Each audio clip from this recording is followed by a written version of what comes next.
اہل کتاب کی طرف سے یہ سوالات پوچھے گئے. دوسرا موسیٰ اور خضر علیہم السلام کا واقعہ وہ ہم ڈسکس کر چکے، وہ جیوز اور کرسچنز دونوں کے لیے اہمیت کا حامل ہے.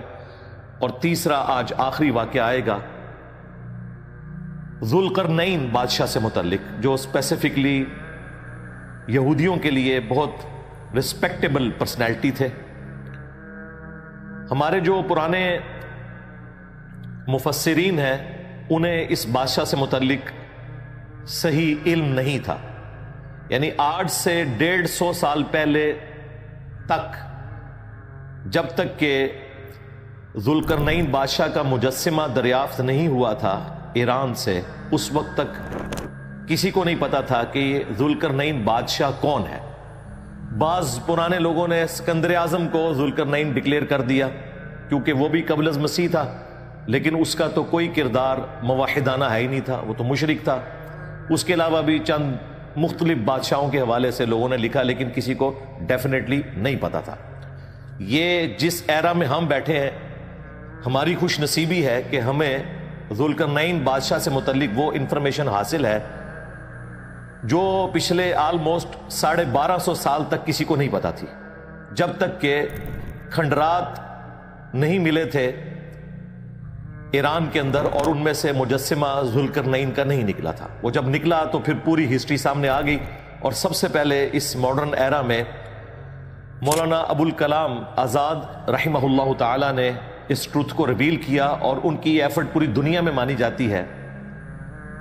مولانا مودودی رحمہ اللہ تعالی نے اسے ایکسیپٹ کیا، ڈاکٹر اسرار صاحب نے ایکسیپٹ کیا، اور سب سے بڑھ کر اہل حدیث علماء جو بڑے ہارڈ لائنر ہیں مولانا ابوالکلام آزاد کے حوالے سے، چونکہ وہ بنو امیہ کے حوالے سے کافی سخت موقف رکھتے تھے اور انہوں نے اہل البیت کا مقدمہ بھی لڑا، لیکن یہ بات ماننے پر وہ بھی مجبور ہوئے. آج بھی سعودی عرب سے جو قرآن کی تفسیر تقسیم کی جاتی ہے احسن البیان، وہ ایک پاکستانی اہل حدیث عالم صلاح الدین یوسف صاحب کی لکھی ہوئی ہے. انہوں نے بھی اس کی تفسیر میں لکھا کہ یہ کریڈٹ ابوالکلام آزاد کو جاتا ہے کہ انہوں نے وہ بندہ ڈھونڈ لیا ذوالقرنین اصل میں کون تھا، کیونکہ قرآن میں تو اس کا کریکٹر آیا ہے موحدانہ، اسکندر اعظم تو وہ ہو نہیں سکتا. جب وہ مجسمہ نکلا تو اس مجسمے میں ایک ٹوپی تھی جس کے اوپر 2 بڑے سینگ بنے ہوئے تھے.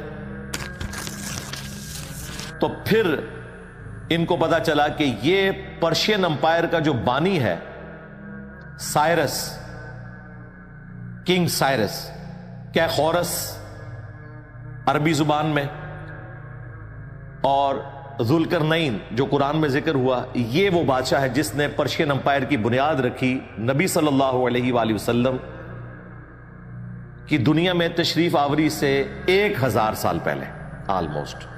یہ الگ بات ہے کہ پھر اس کے بعد وہاں پر قبضہ ہو گیا، یعنی اسی لیگیسی کو آگے لے کے چلے آتش پرست لوگ. اس لیے جب نبی علیہ السلام دنیا میں آئے تو اس وقت حکومت تھی آتش پرستوں کی. 2 ہی سپر پاورز تھیں، رومن امپائر تھی جس پہ حکومت تھی کرسچنز کی، اور وہ بھی نبی علیہ السلام کی پیدائش سے آلموسٹ سمجھ لیں 150 سال پہلے حکومت ہوئی تھی، ورنہ وہ بھی بت پرست تھے. 337 عیسوی میں کانسٹنٹائن بادشاہ تھا جس نے مرنے سے پہلے کرسچینٹی قبول کر لی، اور اس کے بیٹے کانسٹنٹائن 2 نے پھر قسطنطنیہ شہر بھی بنایا اور کرسچینٹی کو پوری رومن امپائر میں نافذ کر دیا، کیونکہ اس زمانے میں بادشاہ کا دین جو ہے وہ رعایا کا دین ہوتا تھا. اور پھر یہ ایک ٹسل شروع ہوگی، ایک طرف خدا کے ماننے والے تھے یعنی رومن امپائر، اور دوسری طرف آگ کی پوجا کرنے والے پرشین امپائر. لیکن پرشین امپائر کا سٹارٹ جو ہے وہ ایک مسلم بادشاہ کے ذریعے ہوا تھا جس نے اپنے جوانی کے عرصے میں کسی وقت کے پیغمبر کی صحبت کی ہوئی تھی، اور پھر اللہ تعالیٰ نے اسے فتوحات دی. اس کی سلطنت مشرق سے لے کر مغرب تک پھیلی ہوئی تھی. اسی وجہ سے وہ اپنے سر پر ایسی ٹوپی پہنتے تھے جس پہ 2 سینگ مینڈے کے لگے ہوئے تھے، جو 2 امپائرز کا سمبل تھے کہ مشرق سے لے کر مغرب تک. مشرق میں بلوچستان تک ان کی حکومت تھی، اور مغرب میں میڈیٹرینین سی جسے آپ بحر روم کہتے ہیں وہاں تک ان کی حکومت تھی، اور شمال میں ان کی حکومت کوکاف تک تھی. اتنی بڑی ان کی امپائر تھی. اور اس کے سمبل کے طور پر وہ 2 قرن والی ٹوپی پہنتے تھے. قرن کہتے ہیں سینگ کو, اسی کی وجہ سے ذوالقرنین 2 سینگوں والا. یہ ان کا ایک آنری نیم تھا. بیسیکلی یہ سائرس شاہ یا کیخورس بادشاہ ہیں جنہوں نے پرشین امپائر کی بنیاد رکھی نبی الاسلام کی دنیا میں تشریف آوری سے آلموسٹ 1000 سال پہلے. تو یہ وہ بادشاہ ہے جس کی وجہ سے یہودیوں کو ایک نفع ملا. اور وہ نفع کیسے ملا؟ اسی لیے ان کے ہاں اس کی بڑی عزت تھی کہ جب پہلا زوال آیا, جو سورہ بنی اسرائیل کے سٹارٹ میں ہم نے ڈسکس کیا تھا کہ 2 عروج اور 2 زوال بنی اسرائیل پر آئے. پہلا زوال جب آیا تو نیبوکیڈ نظر, نمرود جو بادشاہ تھا, وہ بیبیلونیا میں یعنی بابل جو شہر تھا وہاں عراق میں 1,33,000 یہودیوں کو غلام بنا کر لے گیا تھا, اور 1,33,000 یہودیوں کو اس نے یروشلم میں ایک دن میں شہید کر دیا. ظاہر ہے اس وقت تو مسلمان ہی تھے, ہم شہید ہی ان کو کہیں گے, وہ کافر تو نہیں تھے. 1,33,000 یہودیوں کو قید میں رکھا اور آلموسٹ ان کی یہ قید 125 سال تک چلی. اسی دوران ان میں انبیاء بھی پیدا ہوتے رہے, لیکن یہ غلامی کا دور تھا. اور پھر سیدنا عزیر علیہ السلام, جن کو اللہ تعالیٰ نے 100 سال کے لیے سلا دیا تھا اسی دوران, ان کی دعوت توبہ کی برکت سے اللہ تعالیٰ نے ان کی فریاد سنی, اور ذوالقرنین بادشاہ نے, جو اس وقت صرف ایران کا حاکم تھا, عراق پر حملہ کیا اور نیبوکڈ نظر کو قتل کر دیا. اور دشمن کا دشمن دوست ہوتا ہے. اسی نیبوکڈ نظر نے یہودیوں کو قید میں رکھا ہوا تھا, جس طرح کی غلامی بنی اسرائیل کاٹ رہے تھے فرعون کے انڈر, ان سے کام لیے جاتے تھے. اس نے ان کو آزاد کیا کہ ٹھیک ہے دوبارہ بیت المقدس چلے جاؤ اور اپنا ہیکل سلیمانی دوبارہ سے تعمیر کرو. پھر انہوں نے دوبارہ سے ہیکل سلیمانی تعمیر کیا, اور یہ ان کا پھر دوسرا عروج شروع ہوا, جس کا زوال پھر نبی الاسلام کی پیدائش سے آلموسٹ 500 سال پہلے 70 عیسوی میں ٹائٹس نے, جو رومن ایمپرر تھا بت پرست, اس نے یروشلم کو تباہ کیا اور ایک دیوار باقی چھوڑی جو ویلنگ وال آج تک موجود ہے. اور ڈائسپورا ان کا شروع ہوا انتشار. 1917 میں ان کو بالفور ڈکلیریشن ملی ورلڈ وار 1 کے بعد, اور پھر ورلڈ وار 2 کے بعد تو یورپ نے اپنے گناہوں کو دھونے کے لیے مسلمانوں پہ ان کو مسلط کر دیا اور فلسطین کا علاقہ دے دیا, اور آج اسرائیل کی ریاست قائم ہو چکی ہے, ورنہ ان پہ بڑا مشکل وقت تاریخ میں رہا ہے.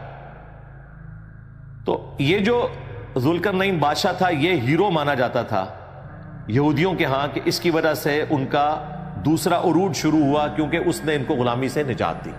اسی لیے وہ نبی الاسلام سے سوال پوچھ رہے تھے کہ ذوالقرنین بادشاہ کے بارے میں آپ ہمیں بتائیں. یہ تو وہ پہلو تھا جو یہودیوں کے لیے امپورٹنٹ تھا. مسلمانوں کے اعتبار سے چونکہ اکثر آپ کو پتا ہے جدید جو محققین ہیں وہ تب آزمائی کرتے رہتے ہیں یاجوج اور ماجوج کے حوالے سے, تو ان کا ذکر بھی یہاں پر آئے گا. یہ 2 قومیں تھیں. حضرت نوح علیہ السلام کے 3 بیٹے تھے, چوتھا تو کافر تھا, وہ تو مارا گیا. 3 جو مسلمان تھے, حام, سام اور یافث. حام کی اولاد جو ہے وہ یہ آپ کو افریقن جو نظر آتے ہیں. سام کی اولاد یہ جو وسط ایشیا کے لوگ ہیں, عرب کے لوگ ہیں, ہم بھی اس میں شامل ہیں, یعنی جو ابراہیمی ہیں. حضرت ابراہیم علیہ السلام بھی سام کی اولاد سے تھے, نبی الاسلام بھی اور یہودی بھی. اسی لیے سیمیٹک کہا جاتا ہے. یہودیوں کے خلاف کوئی بھی مہم چلے کہتے ہیں جی اینٹی سیمیٹک ہے, حالانکہ سیمیٹک ہم بھی ہیں, ہم بھی اولاد ہیں ماننے کے اعتبار سے بھی اور ویسے بھی. اور یافث جو ہے ان کی اولاد ہیں یہ چائنیز اور پلس گورے لوگ اور رشینز. یہ 3 بیٹوں سے آگے نسل چلی. یافث جو ہے اس کی اولاد میں 2 قبائل ہیں, یاجوج اور ماجوج, گوگ مگوگس ان کو انگلش میں کہا جاتا ہے. اور ان کے حوالے سے مختلف جو آج کل کے جدید مفکرین ہیں انہوں نے کہا کہ یہ جو چائنیز ہیں یہ وہ قومیں ہیں, کیونکہ یہ بھی اسی یافث کی اولاد میں سے ہیں, اور دوسرے یہ گورے بھی. تو دیکھیں یاجوج ماجوج کھل چکے ہیں. پہلے برٹش امپائر نے دنیا پہ حکومت کی, اب چائنا جو ہے وہ لیڈنگ اکانومی بننے جا رہا ہے. اس قسم کی تعویلات کرتے ہیں. ظاہر ہے یہ ان کی اپنی ایک سوچ ہے، میں بھی اس طریقے سے ہو، لیکن قرآن و سنت میں جو ہمیں بتایا گیا اس میں یہ فٹ ان بیٹھتا نہیں ہے، کیونکہ صحیح مسلم کے اندر جو تفصیلاً حدیث موجود ہے یاجوج ماجوج کے حوالے سے، ایک تو وہ حدیث ہے مشہور صحیح مسلم کی کہ قیامت کی 10 نشانی ہیں، ان میں سے ایک عیسیٰ ابن مریم کا دنیا میں آنا ہے، اور اس کے بعد یاجوج اور ماجوج 2 قوموں کا کھلنا ہے، اور دوسری جو مسلم شریف کی تفصیلاً حدیث ہے جس میں عیسیٰ ابن مریم دجال کا قتل کریں گے، اس کے بعد یاجوج اور ماجوج کھول دیے جائیں گے اور وہ پوری زمین پر پھیل جائیں گے اور کوئی جگہ نہیں چھوڑیں گے، جہاں سے گزریں گے پانی پی جائیں گے، کھیتیاں برباد کر دیں گے، حتیٰ کہ مسلمانوں کو ان کے فتنے سے بچانا مشکل ہوگا۔ عیسیٰ ابن مریم کو اللہ تعالیٰ وحی کے ذریعے بتائیں گے کہ آپ مسلمانوں کو لے کر کوہ طور پر چلے جائیں، وہ وہاں پر لے کے چلے جائیں گے، یہ باقی دنیا میں تباہی مچائیں گے، اور پھر عیسیٰ ابن مریم دعا کریں گے، اس دعا کی برکت سے اللہ تعالیٰ ان کی گردنوں میں کوئی کیڑے پیدا فرمائے گا، کوئی وائرس ہوگا، وہ مارے جائیں گے۔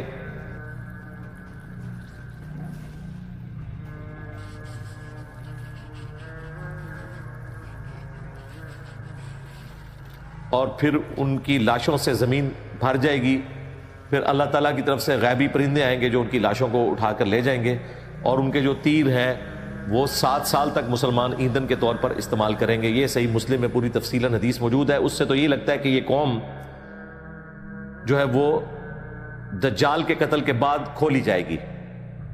اس کی بھی تعویل جدید مفکرین کرتے ہیں، وہ کہتے ہیں بالکل ایسا ہی ہونا ہے۔ پہلے یافس کی جو یہ اولاد ہے یورپین اور امریکن، ان کو مسلمان شکست دیں گے، دجال کو قتل کریں گے، چائنیز اس وقت تک نیوٹرل ہوں گے، اور پھر چائنیز جو ہیں وہ پوری دنیا میں پھیل جائیں گے، کیونکہ ان کی پالیسی یہ ہے کہ وہ کسی سے جنگ نہیں لڑتے، لیکن اینڈ پہ یہ بھی نکلیں گے۔ اور دیکھیں چائنیز جو ہیں وہ کوئی چیز نہیں چھوڑتے، مگرمچھ ہے تو وہ کھا جاتے ہیں، مینڈک وہ کھا جاتے ہیں، سانپ وہ کھا جاتے ہیں۔ ان کے پاس بھی بڑے مضبوط دلائل موجود ہے اس کو کاؤنٹر کرنے کے لیے، کیونکہ ان کا دعویٰ یہ بھی ہے کہ اگر کوئی اس طرح کی دیوار ہے فزیکلی تو وہ تو گر چکی ہے جس کے بارے میں کلیم کرتے ہیں، اور اگر کوئی غیبی دیوار موجود ہے تو اس کے بارے میں تو ہمیں پتہ نہیں ہے۔ وہ کہتے ہیں وہ دیوار فزیکلی گر چکی اور یہ قومیں دوبارہ سے چڑھائی کر چکی۔ ان کا موقف یہ ہے، ہم اس میں کوئی تباہ آزمائی نہیں کرتے۔ ویسے تو ہمیں تو دور دور تک فی الحال اس طرح کا کوئی فتنہ نظر نہیں آ رہا، اس لیے ہماری زندگی سے تو اس کا کوئی تعلق نہیں رہا۔ جب یہ فتنہ آئے گا تو وہ لوگ دیکھ لیں گے۔ دجال کے اوپر اتنی لوگ ویڈیوز ریکارڈ کرواتے ہیں اور سورۃ الکہف کے اوپر اتنا ٹائم لگاتے ہیں، اور اس میں سے نکالتے کیا ہیں؟ اپنا لقمہ اس کے منہ میں ڈالتے ہیں۔ ہم نے تو واضح بتایا کہ صحیح مسلم میں حدیث ہے، جو سورۃ الکہف کی پہلی 10 آیات حفظ کر لے گا دجال کے فتنے سے بچ جائے گا۔ اب نبی اسلام نے اس کو اس پہ بھی نہیں چھوڑا کہ حفظ سے مراد یہ ہے کہ اس کی کوئی تفسیر یاد ہو اور آپ نے جا کے علمی ڈسکشن کرنی ہے دجال سے، نہیں۔ وہ الگ سے صحیح مسلم میں ایک اور حدیث ہے کہ جب تم دجال کو اپنے سامنے پاؤ تو پہلی 10 آیات تلاوت کر دینا، تمہیں اللہ تعالیٰ اس فتنے سے بچا لے گا۔ تو اس لیے میں نے عرض کی تھی سورۃ الکہف کے سٹارٹ میں کہ روزانہ ان 10 آیات کی تلاوت کریں، آپ کو انشاءاللہ 10 دنوں میں یاد ہو جائیں گی، تو آپ اس فتنے سے بچ جائیں گے۔ باقی یہ جو لوگ تباہ آزمائی کرتے ہیں اور دجالی سسٹم کی بات کرتے ہیں، وہ بھی الگ سے موجود ہے۔ دجال ایک پرسنالٹی کے طور پر بھی آنا ہے قرب قیامت میں۔ میں سٹارٹ میں اس کے اوپر تفصیلاً گفتگو کر چکا ہوں، آج تفصیل میں جانے کی ضرورت نہیں۔ آج کا ٹاپک ذوالقرنین بادشاہ، یعنی 2 قرن والا، 2 سینگوں والا۔ ان کے سر پہ سینگ نکلے نہیں ہوئے تھے، بلکہ وہ ٹوپی ایسی پہنتے تھے اور وہ علامت ہوتی تھی ان کی اتنی بڑی امپائر کی۔ ان کا ذکر خیر ہونے جا رہا ہے۔ انہوں نے یاجوج اور ماجوج کے خلاف ایک دیوار بنائی تھی۔ اگر وہ دیوار وہی ہے جو کہ آج کل ہمیں آثار قدیمہ کے لوگ بتاتے ہیں، تو اس کے کچھ کھنڈرات موجود ہیں۔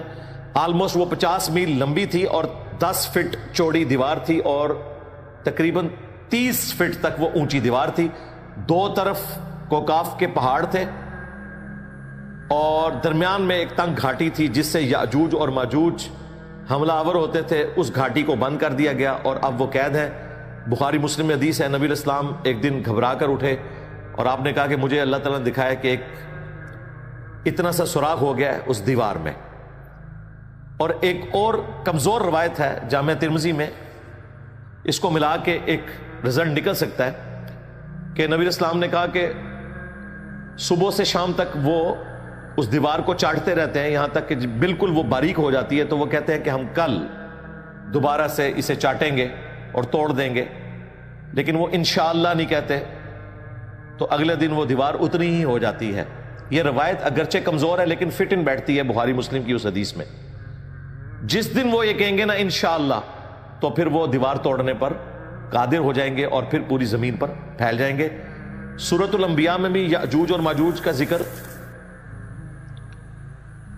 آگے چل کر آئے گا۔ اس میں اللہ تبارک و تعالیٰ نے کہا ہے کہ تم دیکھو گے کہ ہر پہاڑی سے وہ سلپ ہوتے ہوئے آ رہے ہوں گے کثرت کی تعداد میں، اور وہ بھی قرب قیامت کا ذکر ہے۔ صحیح مسلم میں بھی قرب قیامت کا ذکر ہے، اور اس میں تفصیل بھی ہے کہ عیسیٰ ابن مریم کے دجال کو قتل کرنے کے بعد یاجوج اور ماجوج نے آنا ہے۔ لہذا جو لوگ یہ تعویل کر رہے ہیں نا کہ وہ پھیل چکے ہیں، تو اس اعتبار سے ان کی تعویل کمزور ہے، لیکن اس کا جواب یہ دیتے ہیں کہ کچھ پھیل چکے ہیں اور کچھ جو دوسری اولاد ہے وہ بعد میں آئے گی چائنیز کی شکل میں، واللہ عالم۔ میں نے آپ کو دونوں طرف کی رائے بتا دی ہے۔ اب اللہ کا نام لے کر ہم شروع کرتے ہیں آیت نمبر 83 سے۔ اعوذ باللہ من الشیطان الرجیم، بسم اللہ الرحمن الرحیم۔ وَيَسْأَلُونَكَ عَنْ ذِي الْقَرْنَيْنِ، اور تم سے سوال پوچھتے ہیں ذو القرنین کے بارے میں، یعنی وہ ہستی جو سر پہ ایسی ٹوپی پہنتے تھے کہ جس پر 2 سینگ تھے۔ عن کی وجہ سے ذی القرنین ہو گیا، ویسے لفظ ہے ذو القرنین، 2 قرن والا، جس طرح ورڈ ہے ابو ہریرہ، لیکن جب ہم حدیث میں لیتے ہیں تو عن ابی ہریرہ تو یا بن جاتا ہے۔ سنن ابی داود عن ذی القرنین، تم سے ذو القرنین کے بارے میں پوچھتے ہیں۔ قل سأتلو علیکم منہ ذکرا، اے نبی تم فرماؤ ان قریب میں تم سے ان کا حال بیان کروں گا۔ انا، بے شک ہم نے، مکننا لہو فی الارض، انہیں زمین میں تمکن دیا تھا، اقتدار بخشا تھا۔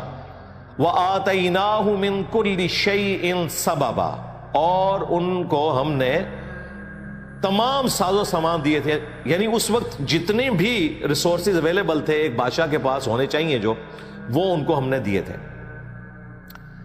فَأَتْبَعَ سَبَبًا، تو انہوں نے ایک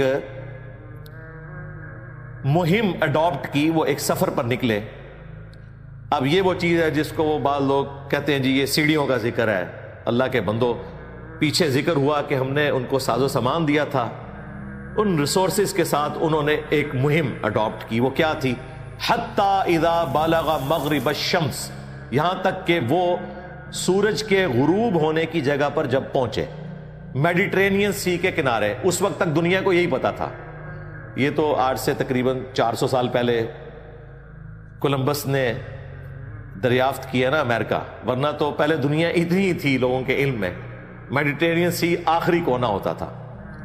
وجدها تغرب فی عین حمیہ، وہاں انہوں نے سورج کو پایا ایک کیچڑ والے چشمے میں ڈوبتا ہوا۔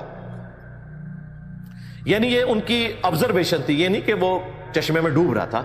یہ لٹریچر کی زبان میں بات ہوتی ہے، جیسے ہم کہتے ہیں سن رائز اور سن سیٹ، اس میں سن رائز تو ہوتا ہی نہیں، سن سیٹ تو ہوتا ہی نہیں، لیکن امریکن اخبار میں بھی یہی لکھا ہوتا ہے۔ گوگل میں بھی آپ لکھیں سن رائز سن سیٹ، تو اس کا یہ مطلب نہیں کہ گوگل کو سائنس کا نہیں پتا، لٹریچر کی زبان میں کامن آبزرویشن میں یہی ہوتا ہے۔ یہ اکثر ایتھیسٹ بھی اعتراض کرتے ہیں جی قرآن میں لکھا ہے کہ سورج جو ہے وہ کیچڑ میں غروب ہو جاتا ہے، بالکل ایسی بات نہیں لکھی ہوئی۔ اٹ سیمس لائک دیٹ، اس طرح نظر آیا گویا کہ جیسا کہ سمندر کے کنارے بھی آپ کو نظر آتا ہے۔ وجد عندها قوما، وہاں انہوں نے ایک قوم کو پایا، یعنی ذوالقرنین بادشاہ فتوحات کرتے ہوئے میڈیٹرینین سی کے کنارے تک پہنچ گئے، وہاں انہوں نے ایک قوم کو پایا، یعنی فتوحات کا سلسلہ وہاں تک پہنچا۔ قلنا، ہم نے ذوالقرنین سے کہا تھا، یا ذوالقرنین، اے ذوالقرنین۔ اب یہ نبی تو نہیں تھے، غیر نبی تھے۔ نبی علیہ السلام کی دنیا میں تشریف آوری سے پہلے غیر نبی کے اوپر بھی اللہ تعالیٰ الہام اور کشف وہی کر دیا کرتا تھا۔ یہ اسی کی ایک شکل ہے کہ اللہ تعالیٰ نے ان کے دل پر القاء کیا۔ اب یہ دروازہ قیامت تک کے لیے بند ہو چکا ہے۔ تو ہم نے ذوالقرنین سے کہا، اما ان تعذب و اما ان تتخذ فیہم حسنا، کہ تم چاہو تو انہیں سزا دو اور چاہو تو ان کے ساتھ حسن سلوک کرو۔ یہ ہم نے اختیار دے دیا کہ یہ تمہاری رعایا ہے. عذاب ظاہر ہے ان کو ہی دینا ہے، اللہ کا ماننے والا عذاب انہی کو دے گا، سزا انہی کو دے گا جو اللہ کے احکامات کو توڑیں گے، اور اچھا سلوک ان کے ساتھ ہوگا جو شریعت کی پابندی کریں گے. اور اس کو کلیریفائی بھی کر دیا گیا. قال، تو ذوالقرنین نے کہا، اما من ظلم، کہ جو کوئی بھی ظلم کی روش اختیار کریں گے، فسق کریں گے، حقوق العباد پامال کریں گے، فسوف نعذبہ، تو عنقریب ہم انہیں سزا دیں گے. ثم يرد الى ربہ، اس کے بعد لوٹا دیا جائے گا اسے اس کے رب کی طرف. فیعذبہ عذابا نکرا، تو پھر وہ بڑا عذاب دے گا. یعنی دنیا میں اگر توبہ نہ کی تو پھر بڑا عذاب آئے گا، ورنہ دنیا میں اگر کسی نے سزا بھگت لی پھر آخرت کا عذاب اس کے لیے نہیں ہے. وَأَمَّا مَنْ آمَنَ، اور جو کوئی ان میں سے ایمان لایا، وَعَمِلَ صَالِحًا، اور اچھے اعمال کیے، فَلَهُ جَزَاءً الْحُسْنَى، تو اس کے لیے پھر اچھا بدلہ ہوگا دنیا میں بھی اور آخرت میں بھی. وَسَنَقُولُ لَهُ مِنْ أَمْرِنَا يُسْرًا، اور ہم اسے حکم دیں گے ایسے احکام بجا لانے کا جو آسان ہوں گے. دنیا میں بھی شریعت کی آسانی اس کے لیے ہوگی، اللہ تعالیٰ دنیا میں بھی حکومت کا حصہ دار بھی اسے بنا دے گا، اور آخرت بھی اس کے لیے ہوگی. تو یہ پہلی جو ان کی مہم تھی وہ مکمل ہوئی. اب دوسری مہم کا ذکر آ رہا ہے. ثم اتبع سببا، اس کے بعد انہوں نے ایک اور راستے پر سفر اختیار کیا. پہلے وہ ایکسٹریم ویسٹ تک گئے تھے، اب ایکسٹریم ایسٹ تک، یہاں تک پہنچے، وہ پاکستان کے بارڈر تک، خراسان تک. حتی اذا بلغ مطلع الشمس، یہاں تک کہ جب وہ سورج کے طلوع ہونے کی جگہ پر پہنچے. وجدها تطلع على قوم لم نجعل لهم من دونها سترا، تو وہ جب اس جگہ پر پہنچے جہاں سے سورج نکل رہا تھا تو انہوں نے وہاں ایسی قوم کو پایا کہ ان کے اور سورج کے درمیان کوئی ستر باقی نہیں تھا، کوئی پردہ نہیں تھا. یعنی یہ بلوچستان، یہ پورا ایریا اگر آپ دیکھ لیں یہ پورا ریگستانی ایریا ہے، 3 ملکوں میں پھیلا ہوا، افغانستان، پاکستان اور ایران میں. تو ریگستان میں اگر یہ اوپن ایریا ہو تو پھر آپ کے اور سورج کے درمیان کوئی پردہ نہیں ہے. وہاں انہوں نے ایسی قوم کو پایا. این ممکن ہے ان کے پاس صرف وہی قبائلی جس طریقے سے جھونپڑیاں لگا کے رہتے ہیں اور ان کو سورج کی تپش کا سامنا کرنا پڑتا ہے، اس حالت میں انہوں نے پایا. کذالک، اور اسی طرح وقد احطنا بما لدیہ خبرا، اور ہم نے ہر اس چیز کا احاطہ کیا ہوا تھا جو اس کے پاس تھی، ہم نے اپنے علم سے اس کا احاطہ کیا ہوا تھا. یعنی ذوالقرنین کو جو کچھ ملا وہ اللہ تعالیٰ کے علم میں تھا، جتنی اس کو یہ کوالٹیز ملی.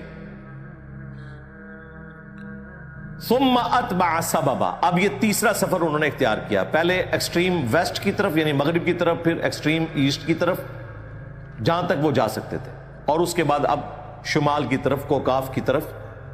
تیسرا سفر انہوں نے اختیار کیا. حتی اذا بلغ بین السدین، یہاں تک کہ جب وہ 2 پہاڑوں کے درمیان پہنچے. وجد من دونہما قوما، تو وہاں انہوں نے ایک قوم کو پایا پہاڑوں کے پیچھے. لا یکادون یفقہون قولا، جو اس قسم کی گفتگو کرتے تھے جو یہ سمجھ نہیں سکتے تھے سوائے ایک گفتگو کے، وہ اشاروں کی زبان ہے. یعنی ان کی کوئی مشکل قسم کی زبان تھی جو سمجھ آنے والی نہیں تھی. بہرحال اشاروں کے ذریعے انہوں نے اپنی بات پہنچا لی. اور وہ کیسے پہنچائی؟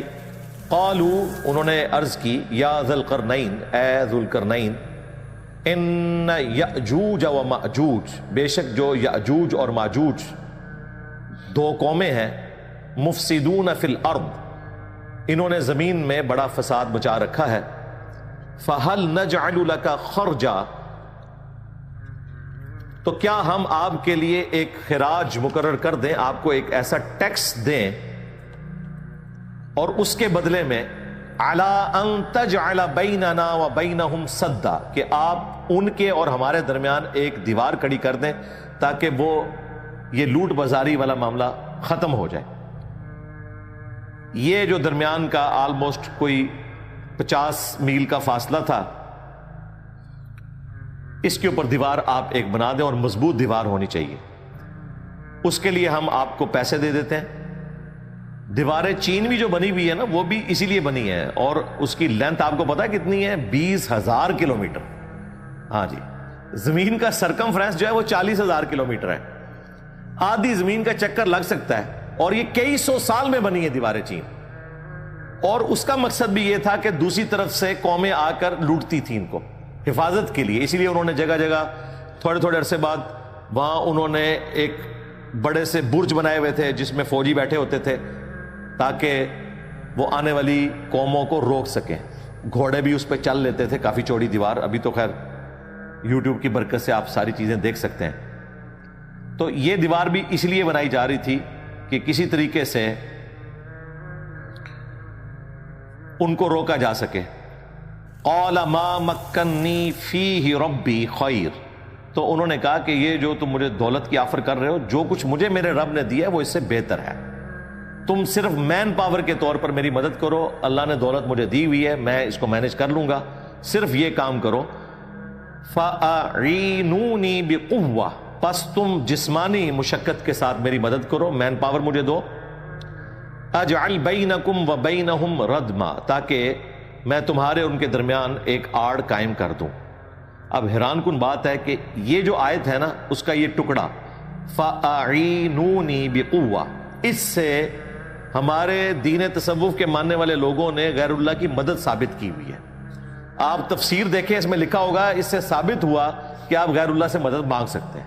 یعنی ظاہری اسباب کو انہوں نے مرے ہوئے جو لوگ ہیں ان سے مدد مانگنے کے اعتبار سے قیاس کر کے عقیدہ گھڑا ہوا. کہتے ہیں یہ تو اللہ کے نیک بندوں کی سنت ہے کہ وہ مدد مانگتے ہیں.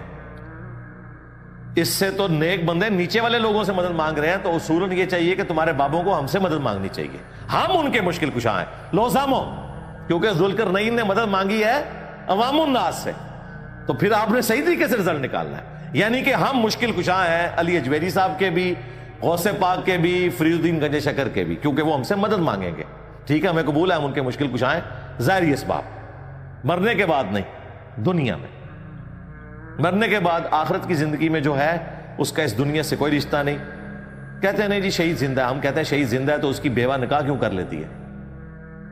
جس کا خاوند زندہ ہو اس کی عورت نکاح کرے تو وہ تو بدکار عورت ہے. کہتے ہیں نہیں وہ زندگی اور ہے. ہم کہتے ہیں یہی تو آپ کو بتانا چاہ رہے ہیں, وہ زندگی اور ہے, اس دنیا میں کمیونیکیشن نہیں ہو سکتی. تو آپ مدد کریں مین پاور کے ذریعے, میں آپ کے اور ان کے درمیان ایک آڑ قائم کر دوں گا. اور وہ آڑ کیسی ہوگی؟ آتونی زبر الحدید, میرے پاس لاؤ لوہے کی بڑی بڑی چادریں, یعنی لوہے کی چادروں کے ساتھ وہ تعمیر کی گئی دیوار, وہ پتھروں کی دیوار نہیں, لوہے کی. حتی اذا ساوا, یہاں تک کہ جب انہوں نے وہ سارے کا سارا فاصلہ ہموار کر لیا, یعنی دو سمجھ لیں انہوں نے دیواریں کھڑی کی لوہے کی جن کے درمیان تھوڑا سا فاصلہ رکھا تاکہ اس میں بعد میں تانبا پگھلا کر ڈالا جائے اور اس کا ایک بانڈ بن جائے. وہ جتنے جوائنٹس ہیں, جس طرح سیمنٹ کے ذریعے آپ اینٹوں کو جوڑتے ہیں تو لوہے کو جوڑنے کے لیے ظاہر سیمنٹ تو استعمال نہیں ہوگا, پگھلا ہوا تانبا استعمال ہوگا. یہاں تک کہ وہ جب خلا دو پہاڑوں کے درمیان فل ہو گیا, بین الصدفین قال انفخوا, تو انہوں نے کہا اب اس کو گرمائش دو, یعنی آگ جلاؤ اس کے نیچے. حتی اذا جعلہ نارا, یہاں تک کہ لوہا جب آگ بن جائے یعنی خوب گرم ہو جائے. قالا, تو انہوں نے فرمایا آتونی افرغ علیہ قطرا, میرے پاس پگھلا ہوا تانبا لاؤ میں اس میں ڈالوں. فما استطاعوا ان یظہروا, سو جب یہ دیوار تیار ہوگی تو یاجوج اور ماجوج بڑی کوشش کرنے کے باوجود اسے سر نہ کر سکے. یہ 30 فٹ اونچی تھی, اور ظاہر ہے کہ جب لوہے کی دیوار ہے اس میں آپ نقب بھی نہیں لگا سکتے, اس طریقے سے آپ اس کے اوپر چڑھ بھی نہیں سکتے اس زمانے میں. آج کل تو کوئی مشکل نہیں ہے. وَمَا اسْتَطَاعُوا لَهُ نَقْبًا, اور نہ وہ اس میں کوئی سوراخ کر سکے. تو پھر اس پر دیکھیں اللہ کے نیک بندوں کی روش کیا ہوتی ہے. حضرت سلیمان علیہ السلام کا درباری جب وہ تخت بلقیس لے آیا تھا تو حضرت سلیمان علیہ السلام نے کہا تھا ھذا من فضل ربی, یہ میرے رب کا فضل ہے. یعنی انہوں نے کسی بابے کی طرف اسے منسوب نہیں کیا, بلکہ اللہ کی طرف منسوب کیا۔ یہاں پر بھی دیکھیں ذوالقرنین بادشاہ نے کہا قال ھذا رحمت من ربی، ذوالقرنین نے کہا یہ میرے رب کی رحمت ہے کہ اس نے مجھے یہ توفیق بخشی ہے کہ میں نے یہ دیوار قائم کی۔ فَإِذَا جَاءَ وَعْدُ رَبِّي جَعَلَهُ دَكَّا، اور جب پھر وعدہ آئے گا میرے رب کا تو وہ اس دیوار کو خود ہی ٹکڑے ٹکڑے کر دے گا، ریزہ ریزہ کر دے گا۔ اور وہ میں شروع میں عرض کر چکا، قرب قیامت میں عیسیٰ ابن مریم جب آئیں گے دجال کو قتل کریں گے، اس کے بعد یاجوج اور ماجوج کا فتنہ عام ہوگا۔ وَكَانَ وَعْدُ رَبِّي حَقًّا، اور بے شک میرے رب کا وعدہ سچا ہے۔ یہ یاجوج اور ماجوج کا ذکر یہاں پر آیا، اور اس کے بعد آئے گا سورۃ الانبیاء میں، اور وہاں پر ذکر ہے کہ تم قرب قیامت میں دیکھو گے کہ پہاڑوں سے وہ کثیر تعداد میں پھسلتے ہوئے آ رہے ہوں گے۔ ظاہر ہے وہ اتنی زیادہ تعداد میں ہوں گے، بلکہ بخاری مسلم میں تو آتا ہے کہ ہر 1000 میں سے 999 جہنمی اور ایک جنتی، اور وہ 999 جو ہیں وہ اکثریت یاجوج اور ماجوج کی ہوگی۔ وَكَانَ وَعْدُ رَبِّي حَقًّا، اور بے شک میرے رب کا وعدہ سچا ہوا کرتا ہے۔ وَتَرَكْنَا بَعْضَهُمْ يَوْمَئِذٍ يَمُوجُ فِي بَعْضٍ، اور جب وہ دن آئیں گے یاجوج اور ماجوج کے کھلنے کے، تو وہ موجوں کی طرح ایک دوسرے میں گھس جائیں گے، اور پھر اس کے بعد الٹیمیٹلی قیامت آ جائے گی۔ وَنُفِخَ فِي الصُّورِ، اور پھر پھونکا جائے گا سور۔ فَجَمَعْنَاهُمْ جَمْعًا، پھر ہم سب لوگوں کو جمع کر دیں گے۔